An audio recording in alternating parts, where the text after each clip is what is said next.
Welcome back to yet another ground up SCX24 build, and this one's going to be a pretty unique one. I'm going to base this around Mofo RC's prototype chassis that you see here in front of me.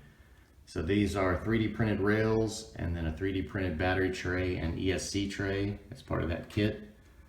And then you have to provide everything else. So that is the remainder of the parts out on the table before you. But this ought to be a pretty quick build. I'm using some new parts to me, which include these +4 pre-assembled Injora axles. So that should speed things up quite a bit. And they come with everything but the link riser in the rear, which you see I've got, and a servo tray in the front, which I've got as well. Servo, I've got a couple of new sets of wheels to me, electronics, drive shafts, and then I use the pick your own lengths from Injora. So I put myself a set together, and of course you see there in the back the nice orange SMP brushless motor, and we got some shocks there. So we will dive into all these parts in a little more detail as we move forward. What you're not seeing is a body, and that's because this chassis is a prototype. So we're gonna have to get it together, see what kind of bodies fit with this horizontal front mounted battery tray, and that will lead us to tire height, depending on body, fenders, ride height. So no tires are on the table as of yet, but as always, we have options on hand. So let's dive into this thing and see what it looks like. All right, got all the kind of major axle components laid out here. So these are full aluminum builds. So aluminum knuckles, diff cover, and axle, but they are +4, so they're actually a longer axle housing. It's not just +4 stubs on here. So the inners are actually what is actually the +4. I think the outers are probably stock length cups. But these do come with dog bones. They do not come with CVDs, unfortunately, but they feel like a nice solid build here. Had to get some axles on there, but there's some drive shafts, but it looks nice and free spinning. I'll probably pull the diff covers and inspect and probably add some marine grease in here. But other than that, these seem like they're good to go. They come with aluminum hexes and an aluminum steering link setup. That's pretty sweet looking. They've got pins and they've got all the ball joints and O-rings to assemble the links. The rear is the same. It's got the hexes, and then of course it's got the lock nuts and pins, and all the hardware to mount the links and the shocks is included. So that's nice. They basically give you everything you need. So I've got the Mofo brass best servo mount ever with the adjustable posts, which is nice. You can move this servo forward and backwards depending on clearances. So I pulled out the aluminum NSDRC servo horn, and its screw does not fit. So you're gonna have to use the screw that comes with the Reefs 99 and the plastic servo horn kit. And then this link riser here is the one I always use from Shapeways. See if you can zoom in there and focus, but you can see there's just a massive amount of holes. Let's see if I can get a better zoom. I guess you can see them there, but a lot of options. This is lightweight and plastic. Again, full aluminum build for this rear, and that spins nice and freely. So no binding, nothing feels tight in there. That's good. And then the last thing is the Injora links. So these are awesome. I really like this stainless steel setup they have. They've got a good amount of weight to them. They have plastic rod ends, no O-rings. You just pop these ball studs in. There's one side of this link end that's got a larger diameter hole that you press it into. But other than that, these go together just like cake. Super nice, and they've got some good heft to them. And what's really cool is for at least the stainless colored ones, you can pick out and buy individual pairs. So what I did was pick out a Jeep front and a deadbolt rear for a little bit of a stretch. So that's the setup we're going to be doing. So I think I'm going to get all these components assembled, get the servo mount at least on the axle, and the steering link and then we'll probably jump to the transmission and motor and then pop it all onto the chassis. All right, figured this would be a good time to weigh each component before we got any further. So I've got the rear links over here. Let's get these on the scales. So 18.1 grams.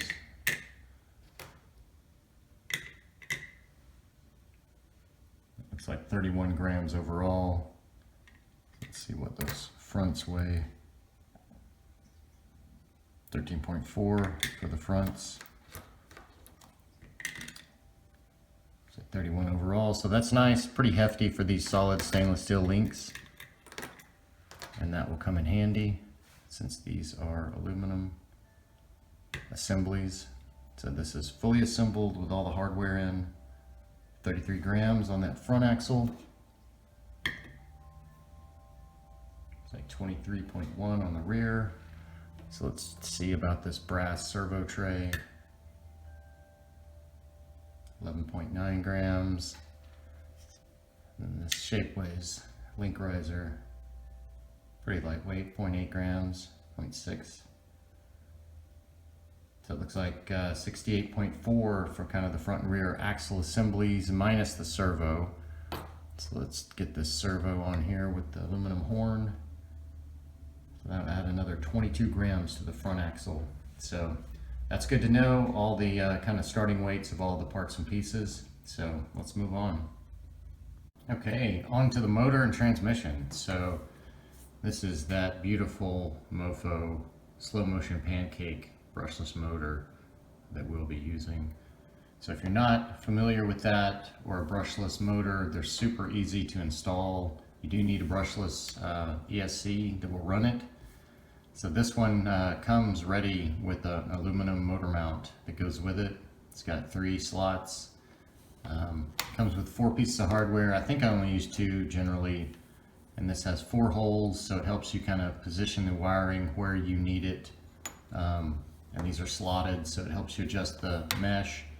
So on the stock transmission assembly, you're just going to take off and not use the motor cover, and you're going to take off this metal motor plate and replace it with this guy. So all you're going to use is the stock kind of housing and all the gears, and then you'll reuse the spur gear. So I'm going to assemble that, and we will get the electronics out and hook it up and go ahead and test this motor, make sure it's a good mesh, everything is working right, and then we'll take a look at getting this frame assembled. So make sure you've got hardware that you're going to need on hand if you're doing these projects, because a lot of times all this stuff doesn't come with the hardware you're going to need. These are just chassis rails, so of course you're going to have to provide it all. So anyways, we'll get this assembled and get ready to test it. Alright, well, I got a little ahead of myself here, and I installed the motor onto the transmission plate and went ahead and put in the chassis components, but we'll get to that in a second. I still need to test this motor before we've got any drive shafts or anything hooked up to it.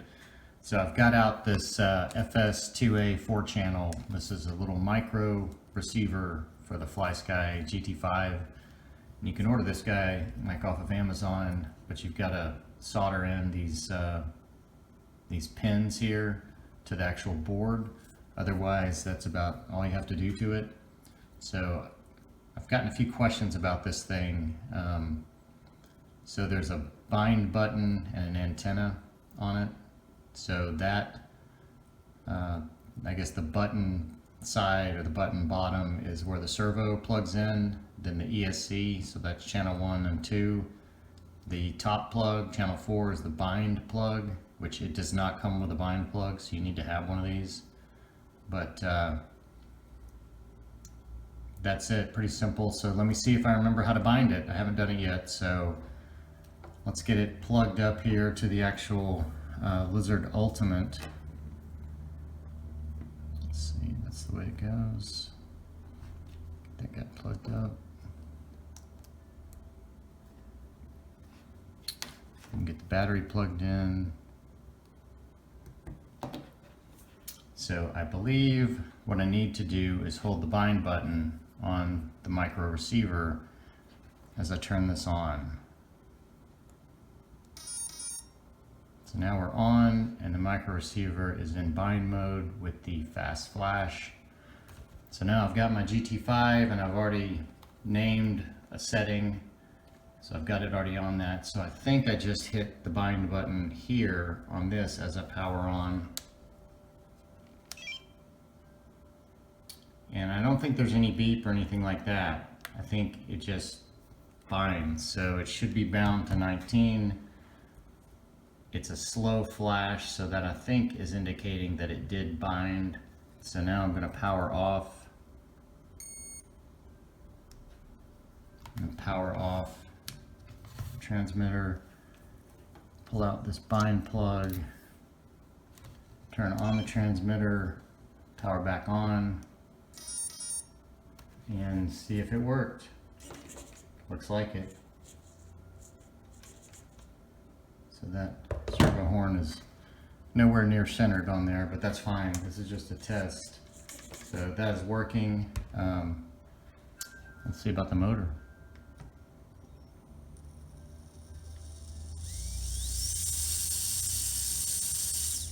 Nice and smooth. Let's see if I can get that a little closer.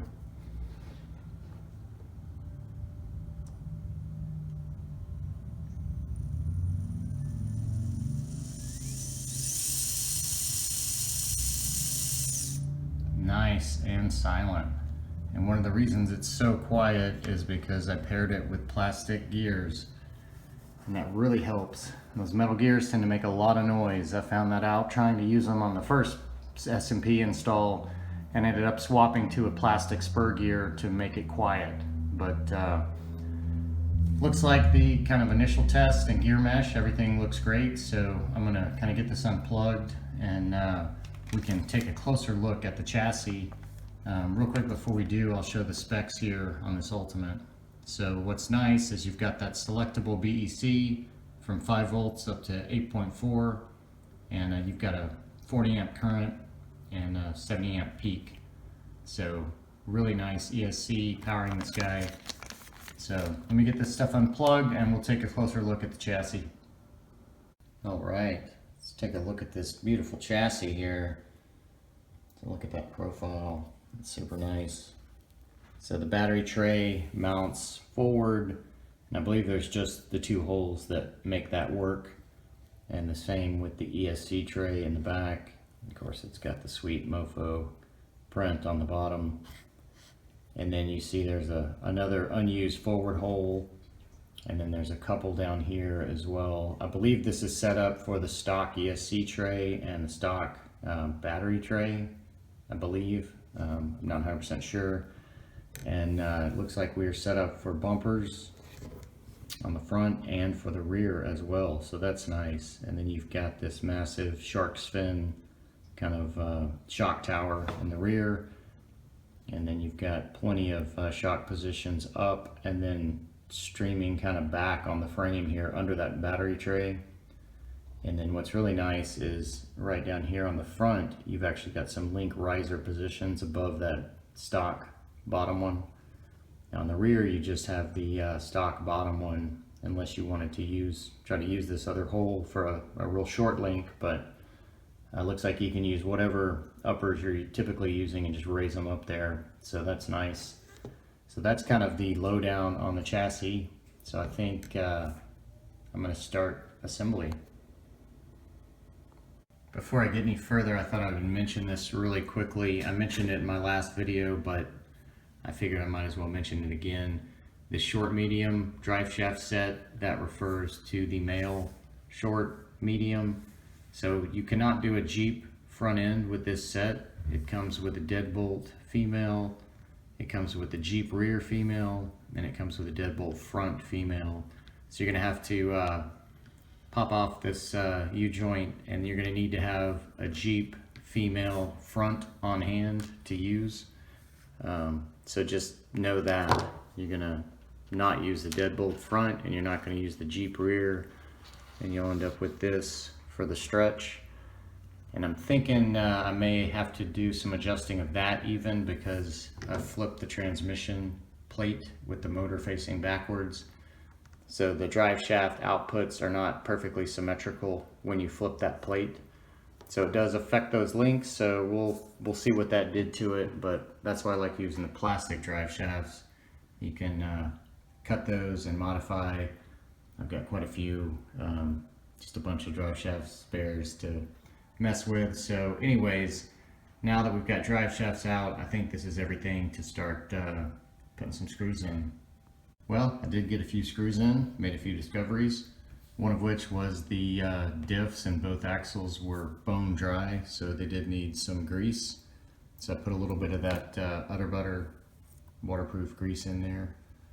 So the other thing I noticed here on this aluminum housing is that I think every metal housing I've seen, front housing, has had a very minimal kind of C-arm here. These are designed, basically they look like stock. They kind of curve in. So they act as a bump stop for that knuckle. So even if you were to get CVDs, you couldn't get any more throw than what you're seeing right here. So that's kind of strange. I don't know if they even offer CVDs for these plus 4s, but I mean, it may be a moot point, but every other metal axle, if you put CVDs on there, you get an improved throw. You get closer to the axle noticeably. But anyways, just one little thing about these.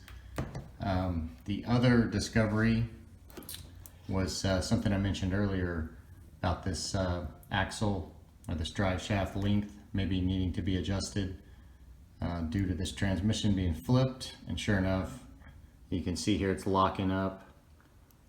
So gonna have to shorten that guy up.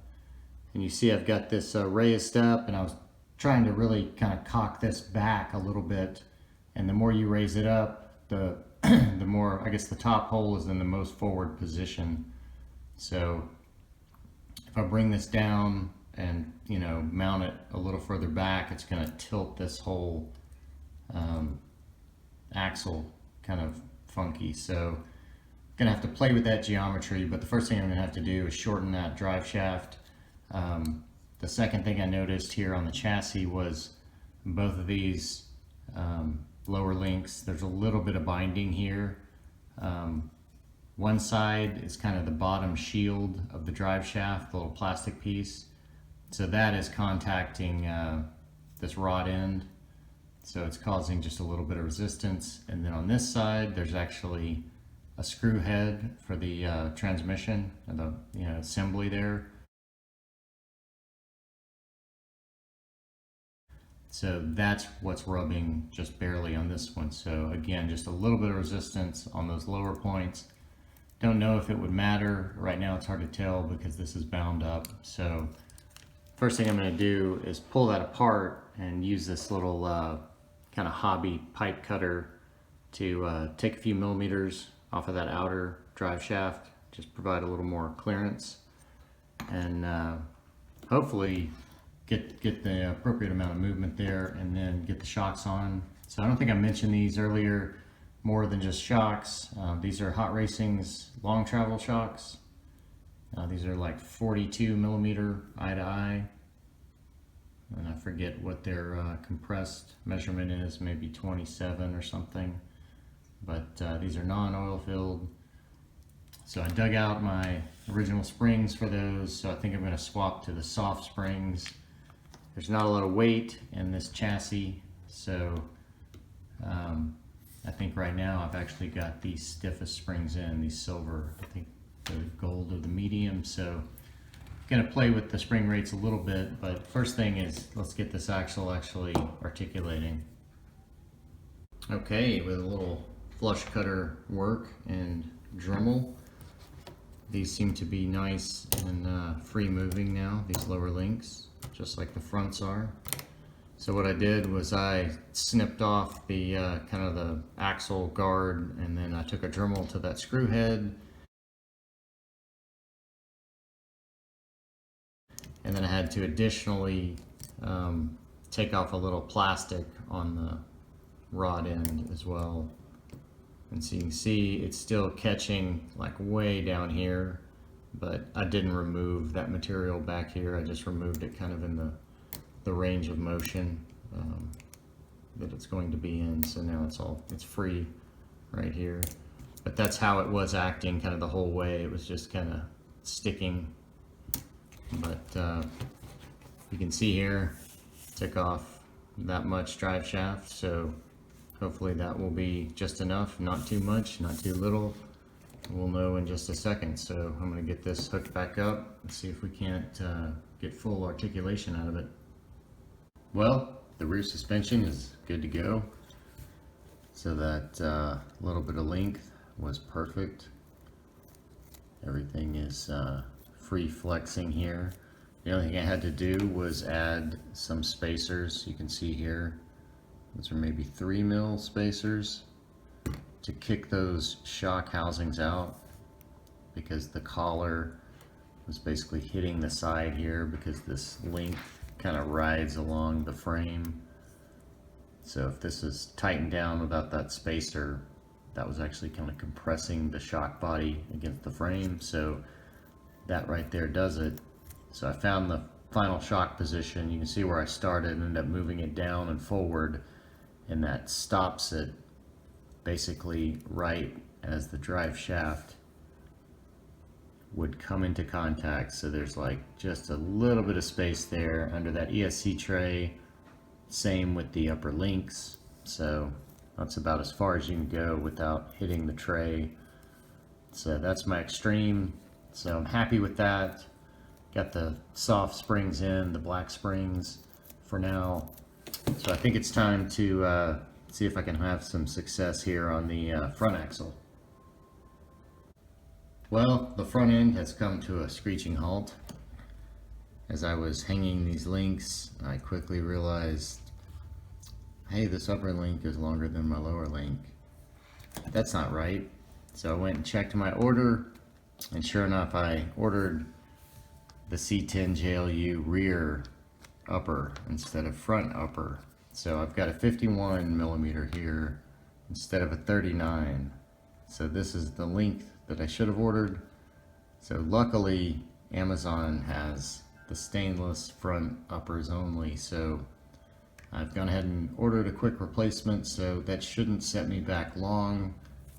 Shouldn't be any time for you, but a little bit of a wait for me. So we'll be back with the correct stainless uppers and we'll get this guy moving. Quick update here before I get the front shocks on. So I was able to get those correct front upper links in, and got those installed. So that gives me the JLU front 4-link set up correctly, and then I guess with the link riser and also just 4-linking in a custom servo tray, that threw off the geometry enough that at full droop the drive shaft was falling apart, and you can see I've remedied that. So I took a rear female drive shaft and cut that down to be a little bit longer than this. So I'll show a photo of that. So that solved the problem. The other way you could do it is if you had a male rear stub, you could put one on the front to get more engagement. But it's easy, you know, typically you've got a lot more spare females laying around, and man, this is quickly becoming one of my MVP tools. This pipe cutter slash now drive shaft cutter, just super easy to do. So now I'm gonna get the shocks on, find those a home here, and see what kind of setup we end up with, and then I guess we'll start looking at body, wheels, and tires. Front shocks on, and geometry is working out pretty well. So I went to the second to last hole here on the side. I guess I'm in the third one after, and I think there's one more left, but that's allowing me to get full stroke, and I'm right here, not hitting the battery tray, but I'm pretty much at the limit, but I think that's going to sit me all right. It's kind of hard to tell. I believe this skid plate is angled slightly, and of course I've got the medium stiff springs in the front because I'm going to have the heavy battery right here. So that should drop that down, and then I've got the soft in the back. And then I did have to use some, these are about 1 millimeter wide spacers to get the shock body off of the frame enough that it didn't hit. So that's all working well. It looks like the servo here could potentially just brush the frame, but I don't think that's problematic. I'm not going to trim these since this is an aluminum case, obviously. I think I'm fine with that. And then the rear, of course, I had to put those, I think these are 3mm spacers, and that is due, you can see there, to get that shock body again off of the frame at full compression on the opposite side, so there's no binding. But that's because it mounted further up, so more of that shock body was next to the frame. But I think I'm happy with the suspension, so I think we're going to look at the body, which I think is no longer going to be a mystery, but we'll get to that right now. All right, so I've got a body here, and obviously it's a B-17 Betty. So while I was waiting on the front upper links that I had to reorder, I kind of did my own test fitting of some bodies that I had laying around. So rather than waste time with that, just gonna go with what I kind of settled on. And again, a lot of that driving factor was getting the width right through here for that perpendicular battery tray. So that was the driving factor that pushed me away from a couple of the optional bodies that I had slated for this. So this kit, the clear body, comes with the front ESC tray and pin mount, and then stickers. You've got to order the rear bumper hinge mount and front bumper and lights separately. So went ahead and picked those up because this frame is set up with front and rear bumper mounts. So I figured instead of doing kind of a comp style just drop on mag mount, I'm gonna try to utilize the stock axial hinge and then see if I can make the front pin mount work, and then we'll see about the bumper on the front. I know I've got the front stretch, so I'm not sure how that's going to affect the bumper clearance.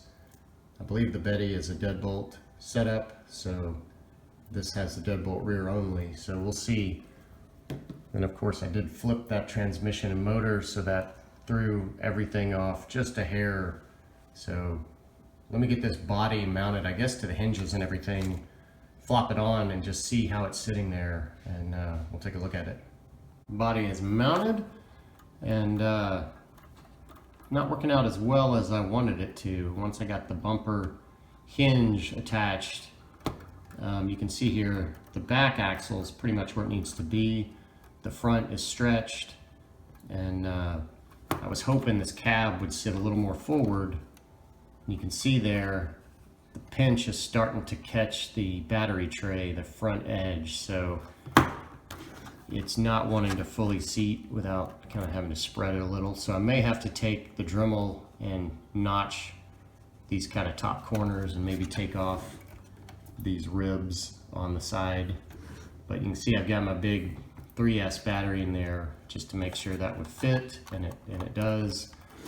And it is compressing those shocks, but you see not all the way down.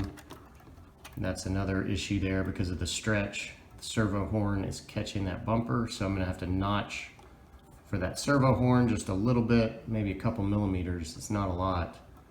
So that'll allow that to fully sit down as far as the springs.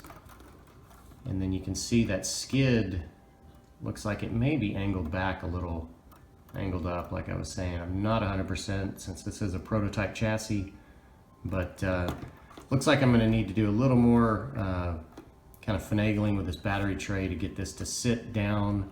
And then it looked like the front pin is going to work. It looks like it'll mount. There's kind of the two holes here in front of all the stack of shock mounts, and those are really, I think, for the body post. So it'll sit right in here and screw to those, and that should be basically where it wants to line up, right here.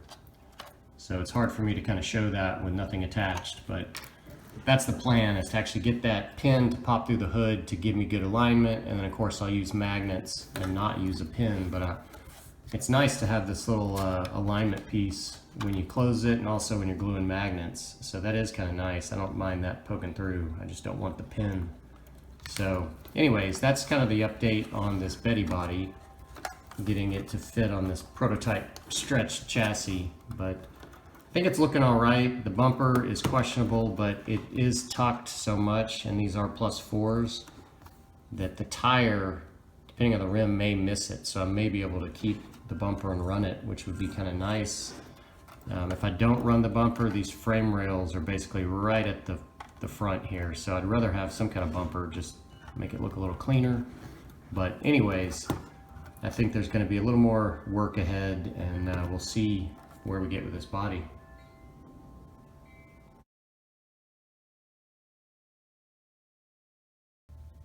All right, back with the body fitted on there. Got this front cross member in there. Got a few of my little tiny magnets mocked up. So I had to lower that mount down a little bit to allow for that. So the pin doesn't even stick through the top of the hood. You can just kind of feel the top of that nub barely, but it does kind of keep some alignment there. And then this bumper actually has some little tabs on each side. You can see here. So those actually catch the edge of the body. Get this battery cable tucked in here a little better. So it's really easy to tell that everything is sitting just perfectly here. So a lot of room, a lot of height above this ESC tray right here. So plenty of space, it looks like, for the electronics. The battery's fitting. Of course, it's kind of slid down, but yeah, everything is looking really good here. The servo now can get all the way up. I clearanced out that bumper. You can see there, I'll show a better photo of that. But after I did that, I still had some problems and realized that the servo horns were hitting the back of the bumper mounts. So you can see I chamfered those as well. But that seemed to do it. So now I've got my full articulation on the front. Everything's sitting down low. So that's kind of fully compressed there. So that it looks like that skid does angle up to the back. But that's good to know that this prototype chassis fits, basically will fit any SCX24 stock body. Just clip it on and it'll work. It'll work with the front pieces here. So that's good to know. Not sure if this chassis is coming out, but if it does, now you know. So now that the body fitment is done, I think we're going to move on. Well, we got some mocked up wheels and tires on. I think these wheels are probably about similar offset as those Injora rims. And these tires are about the same diameter. I think I'm thinking about using somewhere around this size and width. But as you can see here, definitely going to need a little trimming attention on the rear. And that's full compression. I'm all into this fender here. The front is it's fine except at full compression again, full twist. And then it starts to get into this bumper and it gets, you can see it's pushed up right here. That's due to hitting this light and fender edge. And that's also exacerbated by this right here. So that's really forcing it up. You can see how far it's forced up. So gonna have to do a little trimming here, a little trimming here. Really not super excited about this molded in gas tank. Makes it really hard to trim that body side. You can't cut that out. So anyways, I'm gonna have to figure out what I want to do, but I think that won't be too hard, and I think we can get it kind of fully turning and articulating without hitting the body pretty easily. Just a little bit of tweak. I may have to go to some stiffer springs in the rear because this battery is still, seems like it's still not keeping that front fully dropped. Maybe the overdrive will pull that down. Maybe it won't matter, but I feel like that's sitting about even with the front. It's kind of sagging in the rear. It's got that Toyota 4Runner sag. But anyways, I think now I've got my tools of the trade out, my curved flat and my fresh X-Acto blade here. So I think I'm going to go to work on this body and see if I can't get it trimmed up, and once it's trimmed up, I may pull out the tires and mount those up and actually do a real test fitting before putting any paint down on this body.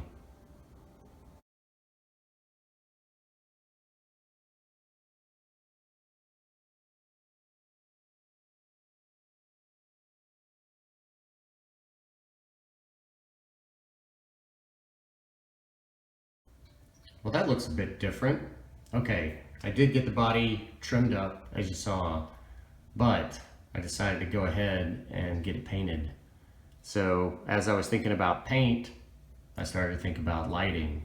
And since this is set up with the hinge mount, kind of the stock body system, I figured, why not do a little lighting? So I wasn't really planning on lighting before, so I dug around and found some taillight housings and headlight housings I had sitting around. So I got those kind of integrated into the paint scheme and masked off, and so those have been glued in now. And then you can see here I've got the magnets glued in as well. So I've got all that kind of setting up and drying, and so that's the reason I kind of jumped forward to electronics. So before I show you kind of the paint process and kind of headlight taillights, I'll kind of walk you through the electronics install. This was fairly quick and simple. That Lizard Ultimate just magically fit right there on the frame rail. So that double-sided in first.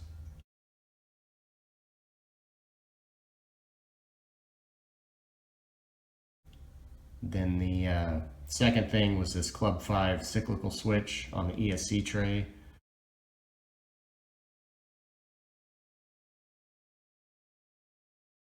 So since I'm doing lighting, I decided might as well make it switchable.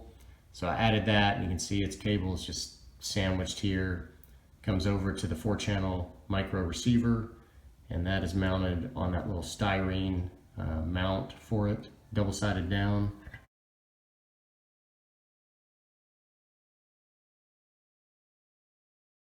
So that is all super clean and low right there. Nothing is touching that motor. The servo wires just zip tied there to the frame. And then the ESC wire is just routed right there next to the transmission, and then up and over the Ultimate.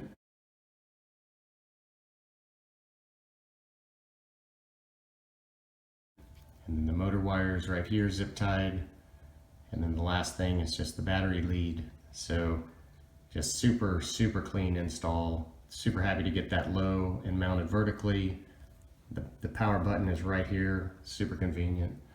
And then the weight of this battery is all up front where you want it. Got rubber bands just on each side. They kind of ride above the frame. Super easy. No need for any kind of bulky Velcro strap. So super happy with the electronics.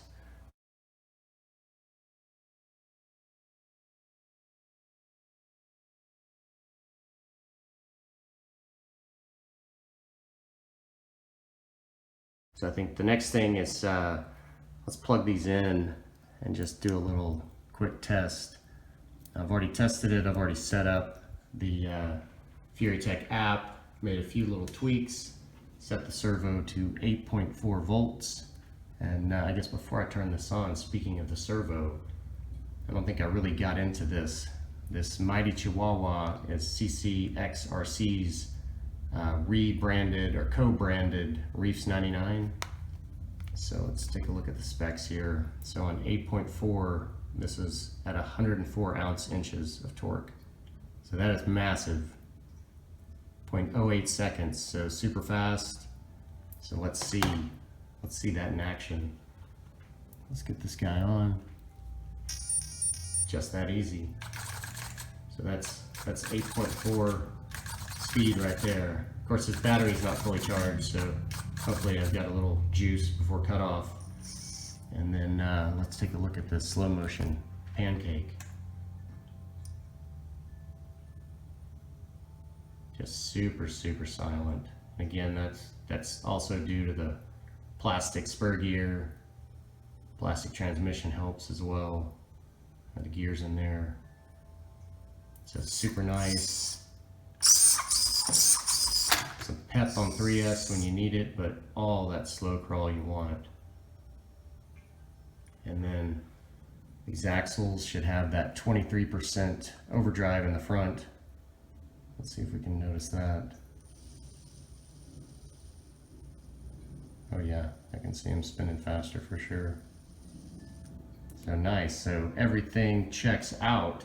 So I think the next thing to get into as far as electronics is getting the bumper lights, headlights, tail lights wired up, and that'll be the end of electronics. And then we'll look at the official wheels and tires, and we'll get to this body here shortly. Okay, moving on.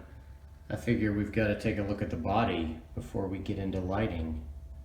So here's the finished product, but as always, I've got a nice photo montage to kind of walk you through the whole process from start to finish. So sit back, relax, and enjoy the montage.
Well, I don't know what you think, but I am pretty happy with the outcome of this guy.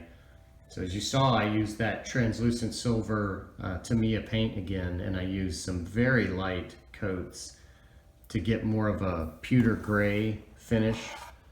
The first time I used it, I went a little heavier on the coats, and I got more of an aluminum, kind of polished aluminum mirror finish. So this has still got kind of that deep kind of mirror aspect to it, but you get more of that pewter gray look. And then I followed up with a flat coat on just the fenders, left the headlights glossy, and came back at the end, as you saw, and got the gas tanks filled in just because they were so small, and did the bed from the outside just a little bit easier. It's recessed anyways, it's not really going to get scratched. And then just some minimal decals with the Betty. Robbed these from the Proline Power Wagon body, and there she sits. So super happy with that. I forgot to order my plate, so I stuck on the sticker for now until I get my official vanity plate that I want. But I think we are good to go for lighting. So let's take a look here at the underside. So these headlights are actually from a JLU headlight kit that CC Hand makes. So I cut those up and painted them, and then the way to glue these in real nice and clean is don't glue the housing kind of around the light, like leave yourself a little chunk and glue over here to the side. So there's no glue kind of around this piece at all. It's all just over here on this arm holding it in. And then the tail lights, that AliExpress little generic tail light kit. So I'm just using the inners, glued those in, and so we're set to pop here on the body side. So let's get out some of those lighting components and take a look at what we're going to need to put together here. Quick note on this Betty body before we move on. So if you're doing one of these clear Betty bodies, this said something strange that I've never seen on another axial body. So, you know, typically they come with the masking tape window mask that you need to apply yourself, and that's what these black ones are. So I put those on, painted, and removed them. When I removed them, I was looking at the windows and I wasn't super happy with the edges, and one of them looked like it had a bubble, like a sticker bubble. So I felt the backside, and they actually had clear window masks. That's what these other four are here, pre-applied from the factory. So the front two windows and the two side windows had the masks on there. The rear window didn't seem to have it. So anyways, I removed them, as you can see, and the windows were crystal clear. But something to know and look out for.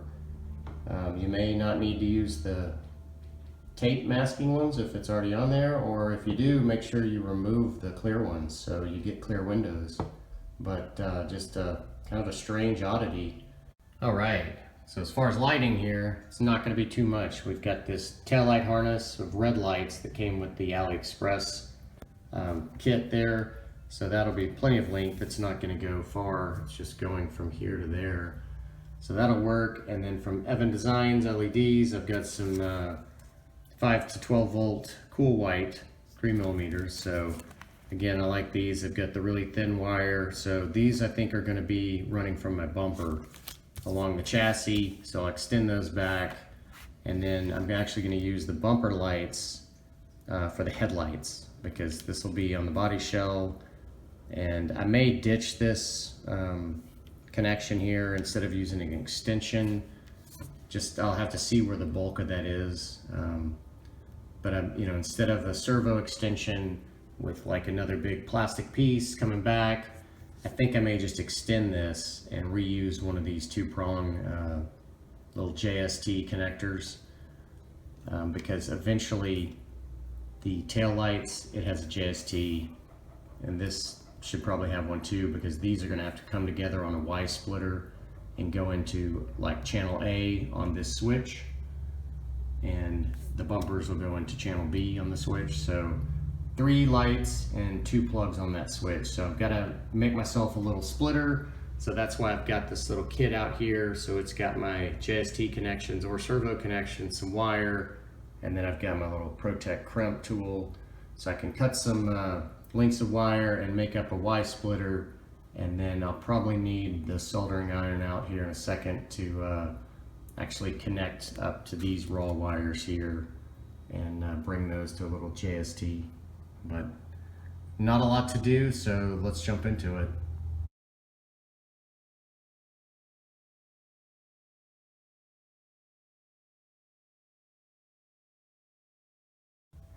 Back with a little progress here. Got my Y splitter made and installed, so that just comes out, doubles back, and then double sides to the top of the cyclical switch. So there's one more port of that switch open for the other light.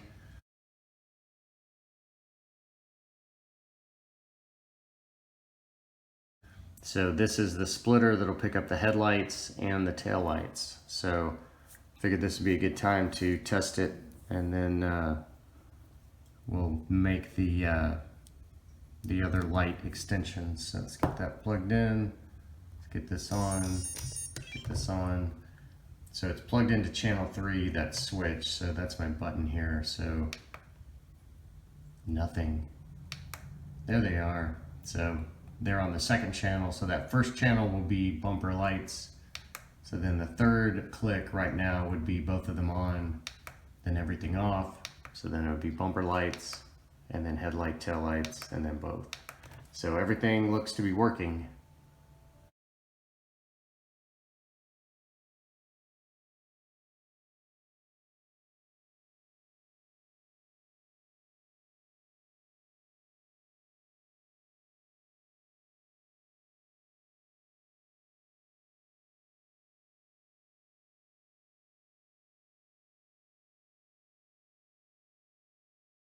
All right, quick update here. Got the front bumper light whip made.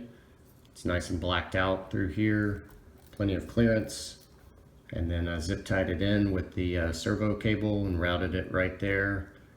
Comes along the back, and then I'm prepped for my headlight, taillights, and those remaining two. So looking good, no clearance issues in the back, just super clean, all kind of blacked out there in the front.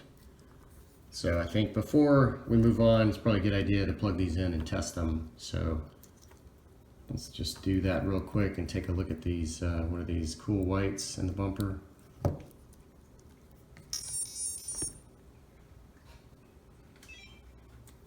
They should come on with the first click, and they do, and they should go off, and they should come back on, and they're off. So it looks like they work.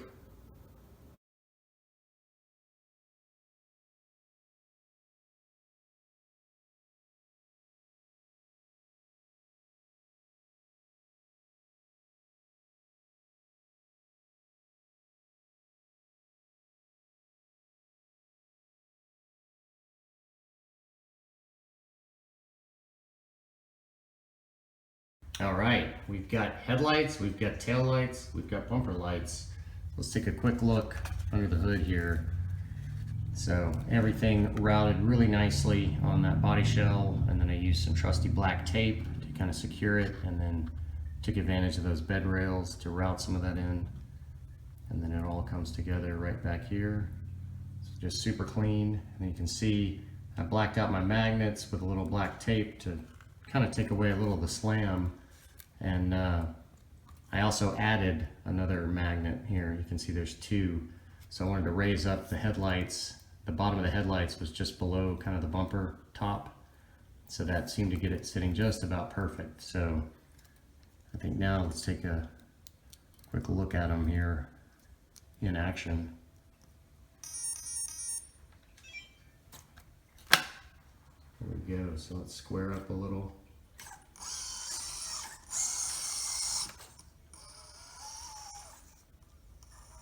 Take a look at these front lights, so bumper lights, headlight, tail lights, everything. Wow, those are bright.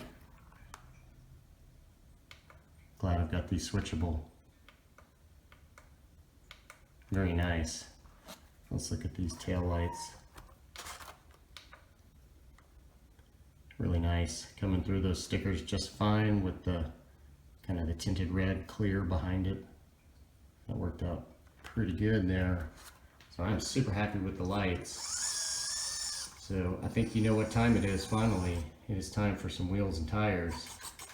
Here we are, my favorite point of every build, the wheels and tires. So as you can see here, I've got quite a bit laid out on the table, and I have two sets of wheels, two sets of tires that I had planned for this prototype chassis. And as much as I love these Maz Designs double star raw finish wheels on this Betty, I think it's time to switch them out. So with the trimming that I've done and kind of the test fitting with these Injora 56mm tires, I'm hoping that I'll still be able to run both sets of these DJ Crawler tires that I had initially planned for this prototype chassis. So let's dive in, take a closer look at what's here on the table. So as I said before, both of these are DJ Crawler tires. So the one on the left here is a 55 by 22. So really nice sticky gummy compound. Same compound on both of these tires. This one is a 58 by 20.5. So just a hair taller. Same nice gumminess, and as with the other DJ Crawler tires, these have the ribbed reinforced sidewall. So that makes these really nice, especially if you're running them with softer foams or no foams. They give you a little more support. But overall, I've just been super happy with this compound from these DJ Crawler tires. Their foams, on the other hand, are just super, super stiff. So you can see here, I've got out the Crawler Innovations foams, so soft and then mediums. So I'm planning to just take one and cut it in half. So that's what I've done here. So it's a little bit wider than the stock foams. So here's the stock foam. Just almost impossible to get that all the way down easily to the table. So this Crawler Innovations foam, the soft one, just, yeah, Boom. So such a difference here. Even this medium one is extremely soft in comparison to the stock ones. So those ought to really liven these tires up quite a bit while still giving them a little bit of support. So we're going to get those swapped in and mounted up. But before we do, one thing you may have noticed on both of these tires is they look fairly familiar. So this one on the left is actually a BFG mud terrain clone. So I've got an RC four-wheel drive KM2 here, I believe. This is a mud terrain TA. So you can see here the sidewalls just the same, tread pattern just the same pretty much. These are much more square edged, these are much more licensed, and these guys are BFG all-terrains. So these are RC four-wheel drive dirt grabbers. So these are unlicensed BFG ATs as well, but you can see the same tread pattern, a little different sidewall, but these are unfortunately a very stiff RC four-wheel drive compound. These are just going to be great. So going to have an AT version of a tire and an MT version of a tire. So I think those will be good head-to-head alternates for this vehicle. So let's take a look at the wheels now. Time to take a closer look at these wheels. So both sets of these Injora wheels come with hardware, aluminum hexes and pins, which is really nice. Not a lot of wheels give you hexes and pins, especially aluminum ones, so that's kind of a bonus. They're both full aluminum builds, and these are fairly new styles from Injora. They're both kind of the classic jelly bean hole look. So the one on the left is a deep dish kind of flat face, and the one on the right is a concave deep dish face. So very similar look to those, but I thought those were pretty nice looking, and they've got these in multiple colors available, so that's nice as well. And then you can see I picked up a couple sets of the brass rings with the vent holes. So I believe the aluminum rings are unvented. They come with these.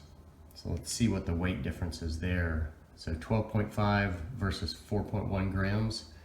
So a little bit of difference there. I'm assuming these will be about the same weight. Yeah, just a little difference in material, 11.8 versus 11.5 grams. So I do have my calipers out here. So let me get these guys zeroed out, and then we'll check the width on these wheels. These do look a little wider than, say, like Trio. These are more akin to like RC four-wheel drive width. So 15.07 basically.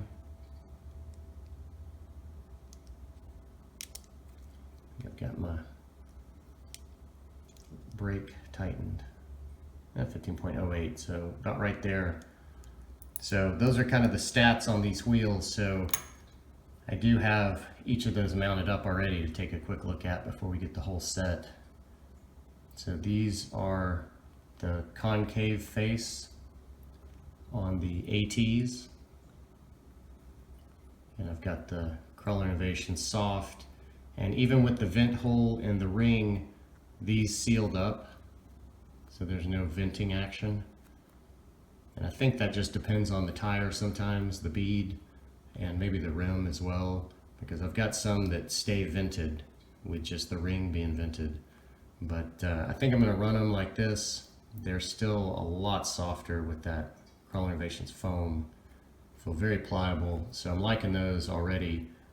And then for the MT terrain, tread pattern here, I've got the deep dish flat face. But these did actually vent as far as the, the ring. It's a slow vent, but there is venting action on these. So I think I'm going to go ahead and get the rest of these mounted up, and I think I may pop some holes in the aluminum and run aluminum in the rear and brass in the front and see, or at least mount one of them up that way, and then we'll weigh it and kind of see where we came out as far as the front and rear bias. before I get this last wheel and tire mounted up, I thought I would share a little trick that I found. So earlier I wasn't able to get these to be vented, and I was on this first one I mounted.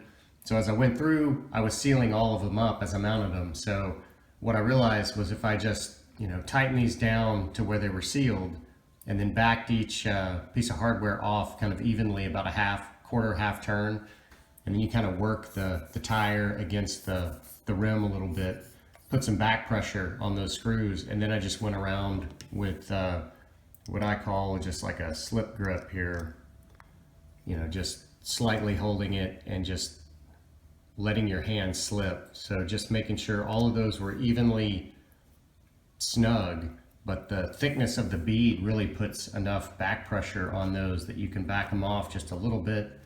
So now I've got all of these nice and vented, and you can also see the hardware on the back face. So it's really easy to tell. It's just a little bit in from being flush. So all in all, I'm going to have 2 sets that are fully vented, and not just the slow vent. A nice vent right there. So another little tip as well, if you're doing equal weighted front and rear, but like different foams, I usually take a Sharpie and mark like my fronts on the inside, so I know later on, because with these Crawl Innovations, they're really close between a soft and medium, so it's really hard to tell. With these, I don't have to mark them because I'm using the aluminum rings and the brass rings, so I can obviously tell by weight, soft versus medium.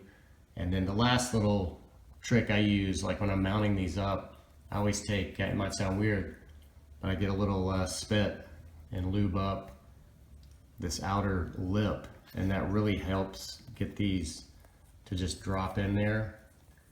And it also helps, like once they're dropped in, for you to easily kind of get them and spin them.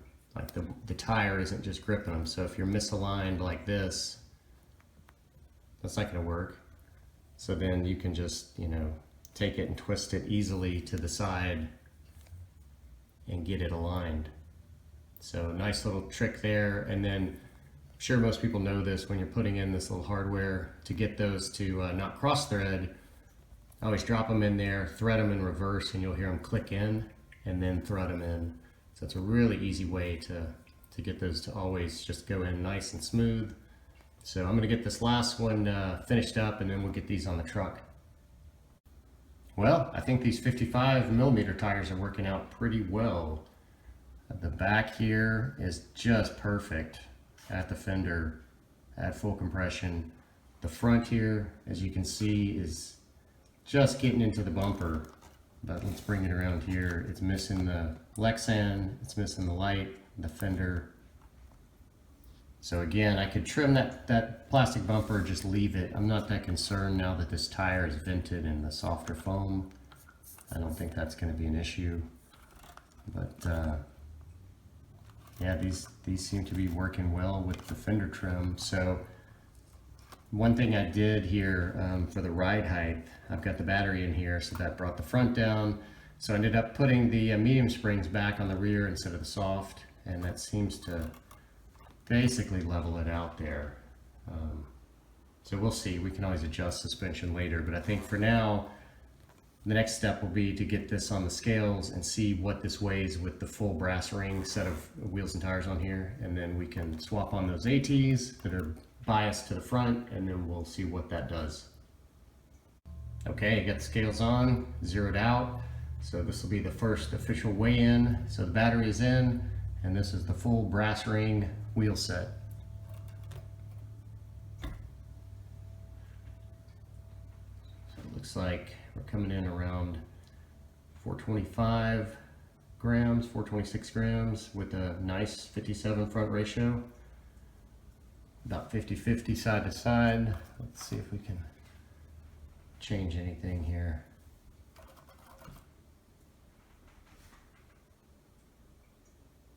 Give it a fair shake. So it looks like it's going to settle back in about where it was. So, all right, that's good to know. Flip that over to ounces. 15 ounces on the dot.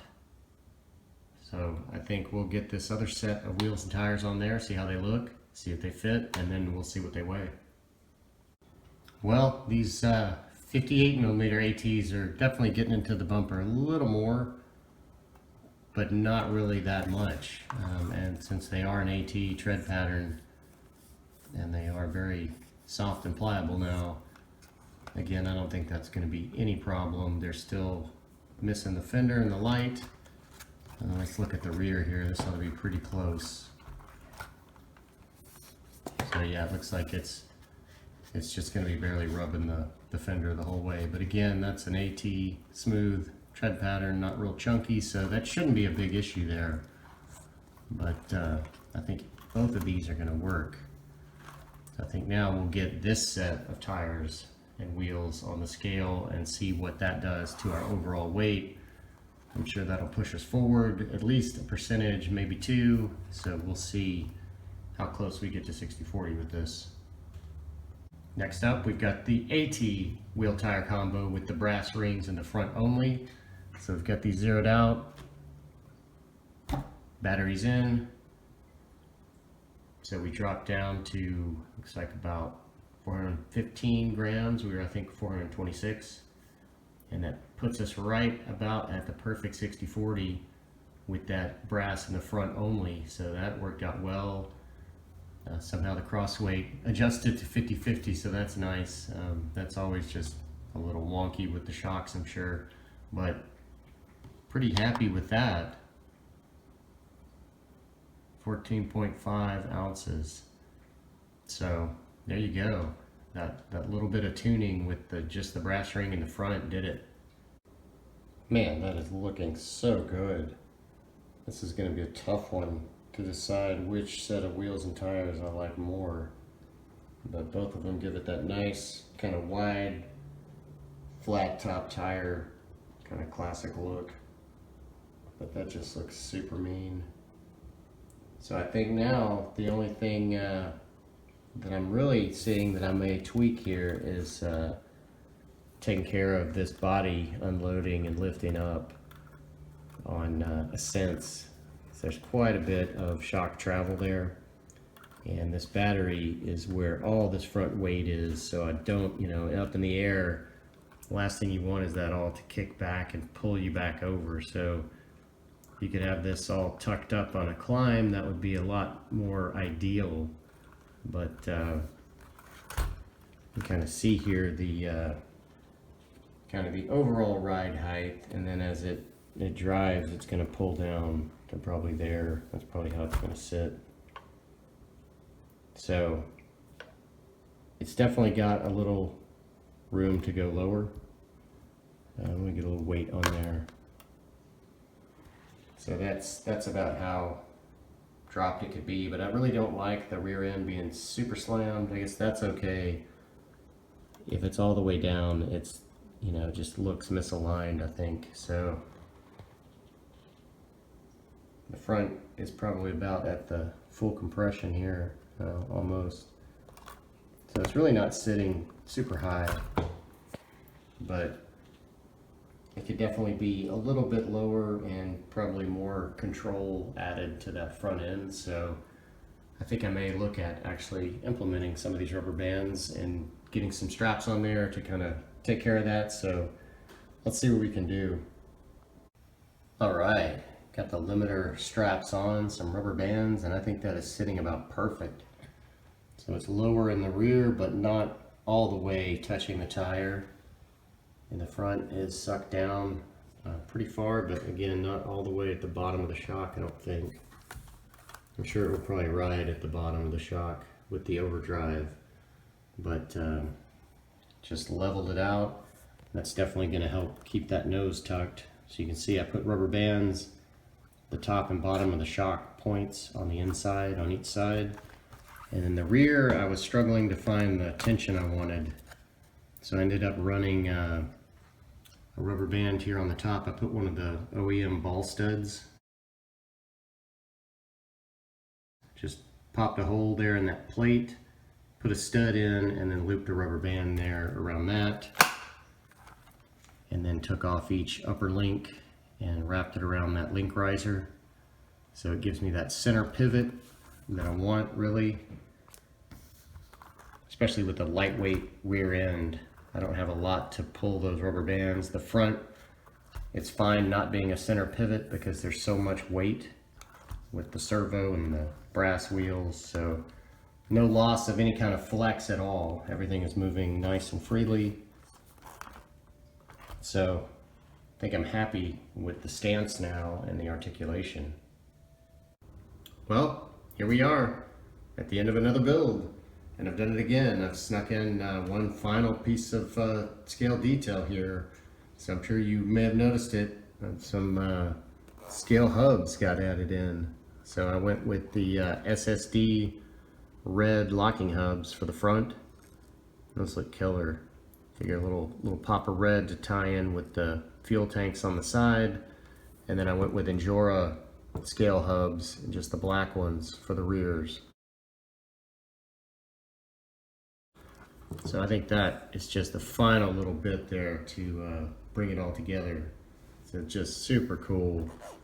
And of course I switched on the 55 mud terrain tires back on there. And for me it's just a toss up of which combo is better. But I'm digging both of these. I think they're both going to be pretty solid tires. But I won't know until I get it out and test it, which I'm very excited to do. Just loving the stance here. But I didn't want to finish this out without taking a quick look at the original intended body for this prototype chassis.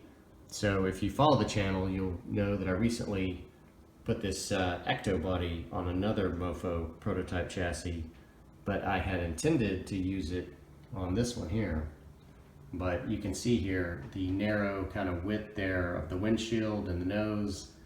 That's what pushed me away from it, and looking for something wider, went for this Betty body to get that cross-mounted battery width right there.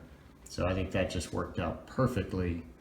But just super impressed with these chassis rails. Went together perfectly, just made it up to the stock bumpers, you know, hinge perfectly. Gives you that little bit of a sloped skid, plenty of shock mount points, just awesome. So I don't know if that's going to be produced. Maybe he will, maybe he won't. That's up to Mofo. You'll just have to wait and see. But you don't need that specific chassis or those rails to build, you know, a custom SCX24. You can build yourself a one-of-one Betty just like this with any chassis rails. You can use stock rails. You saw how easy it was in the build. Just a few little tweaks. You can add your custom touches, do a little lighting. But I gotta say, I think it came out just fantastic. And speaking of lighting, I think before we end it, I gotta turn this thing on and give it a little run here with the actual wheels and tires on it. All right, let's do a little tabletop test here. I know it's not the best, but do have my parts bin here. It's not a rock garden, but it simulates slick rock slightly. It's slick plastic, and these DJ Crawler tires seem to have no problem crawling right up that smooth plastic. I'm telling you, those tires are gummy. Man, this SMP motor is just super nice. So much slow control when you pair it with that FURITEK Ultimate. Look at that creep. So nice. So much control. I'm gonna bring the rear end down slow. Very nice. Take another angle here. See if we can see this tire deflection. Look at that. Nice squish. That's Crawler Innovations foams. Nice looking scale hubs right there, gotta say. But man, overall, just super happy with this build. Seems like it's going to be a mega performer. Get it up here. Let's get some lights on. Oh, there we go. That's more like it. So I think that's probably going to wrap this guy up. And as always, I appreciate you coming along on the build journey with me. I'm sure this was a long one, but I hope you learned something and I hope you enjoyed it. But I think until next time, as always, thanks for watching.